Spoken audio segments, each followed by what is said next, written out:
Pagi Glenda, pagi sahabat Mira Aset semua. Hari ini saya akan membawakan tentang Mayora Indah, yaitu emiten di sektor consumer.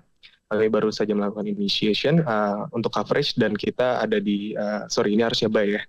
Nah, jadi kita, boleh next? Oke. Jadi untuk company at a glance ya, pertama Mayora Indah ini dengan ticker MYOR merupakan perusahaan pengolahan makanan dan minuman yang didirikan di tahun 1977. Nah, jadi mereka awalnya menargetkan penjualan itu di Jakarta dan sekitarnya sebagai pangsa pasar pertamanya.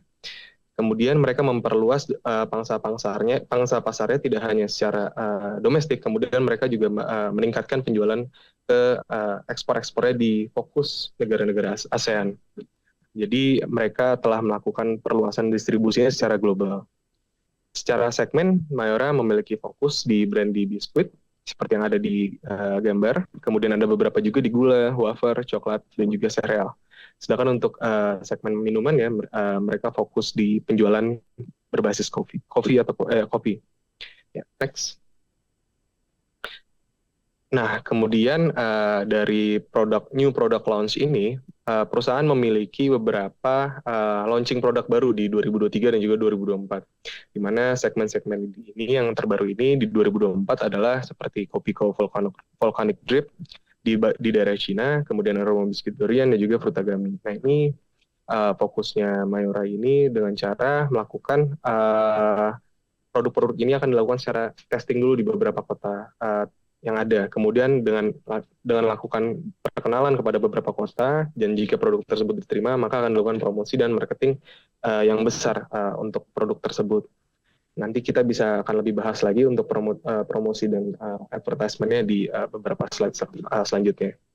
Kemudian kita bisa melihat dari dua chart di bawah untuk Mayora dan juga untuk Mayora dari segmen makanan dan juga minuman, di mana segmen makanan ini menyumbang 55,9% dari total penjualan dan juga ini didorong banyaknya dari segmen biskuit. Kemudian untuk divisi minuman menyumbang 44,1% terhadap total penjualan. Next.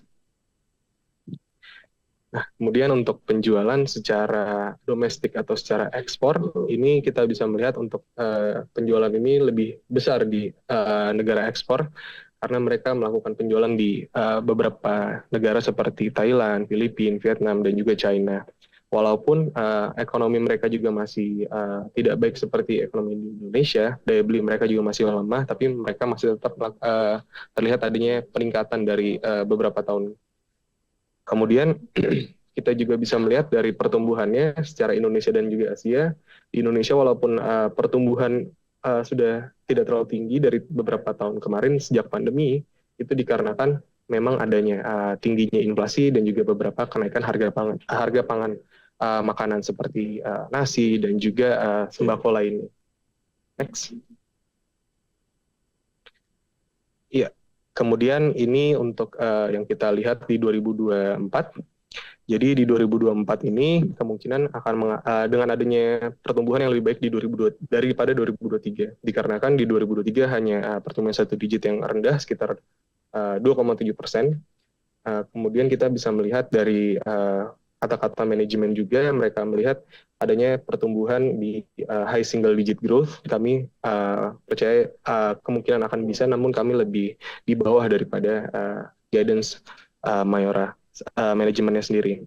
Nah, kami melihat adanya potensi peningkatan pertumbuhan dari perekonomian di Indonesia, kemudian juga beberapa negara-negara ekspor lainnya seperti China dan juga negara Asia Tenggara lainnya. Kemudian kita bisa melihat untuk ke depannya dari cost of revenue dan juga OPEX trajectory akan tetap dipantau dikarenakan input cost yang masih cenderung volatil ya. Bisa next untuk penjelasan lebih lanjutnya. Ya, dengan input cost pada commodity prices ada di wheat, CPO, skim milk powder, sugar dan juga coffee. Ini masih ada walaupun ada beberapa yang sudah normal seperti CPO dan juga wheat, kita melihat untuk sugar dan juga coffee masih ada peningkatan pada harganya. Jadi ini mungkin kita akan tetap melihat ke depannya untuk gross margin level, kita akan lihat di-maintain di level 24 hingga 25%. Kemudian juga challenge dari beberapa seperti El Nino hingga first half 2024 dan juga kedepannya harusnya akan tetap kita pantau. Ya, next. Untuk financial projection-nya, baru saja mereka melakukan earnings result ya di tahun 2023, hasil akhir 2023, dia mencetak pendapatan 31,5 triliun, mencerminkan pertumbuhan yang tidak terlalu besar di 2,7%. Kemudian perusahaan juga dikarenakan adanya daya beli masyarakat yang lemah di mid to low income, secara tidak langsung berdampak kepada kinerja penjualannya. Meskipun hal itu, mereka tetap mengalami ekspansi margin yang disebabkan oleh normalisasi harga komoditas yang baru saya disebutkan. Kemudian untuk gross profit marginnya sendiri meningkat menjadi 26,7% dibandingkan 22,3% di tahun sebelumnya. Jadi untuk laba kotornya total di 8,4 triliun, meningkat 23% secara year on year. Untuk beban operasional perusahaan, Mayora menerapkan pendekatan yang konservatif dalam belanja A&P-nya, yaitu mengarah pada pengurangan beban operasional sekurang 6,8% secara year on year. Jadi biaya ini lebih rendah dibandingkan tahun sebelumnya, yaitu yang awalnya biasanya 8,1% percentage of sales, sekarang di 8,1, yang tadinya 8,6%. Jadi pendekatan ini karena perubahan yang tadi kita telah sebutkan, jadi melakukan product testing dulu, jika telah diterima baru akan melakukan A&P yang lebih tinggi di produk-produknya. Kemudian perusahaan menunjukkan kemampuan beradaptasi dalam menghadapi tantangan. Jadi walaupun adanya kondisi makroekonomi di negara-negara ekspor dan juga Indonesia masih lemah, Mayora masih dapat bertumbuh walaupun dalam satu single digit. Kemudian untuk tahun 2024 adanya potensi momentum di first half 2024 didorong oleh beberapa hal acara penting seperti Tahun Baru Imlek dan juga Idul Fitri yang dapat mendongkrak penjualan untuk beberapa bulan di first half ini. Next.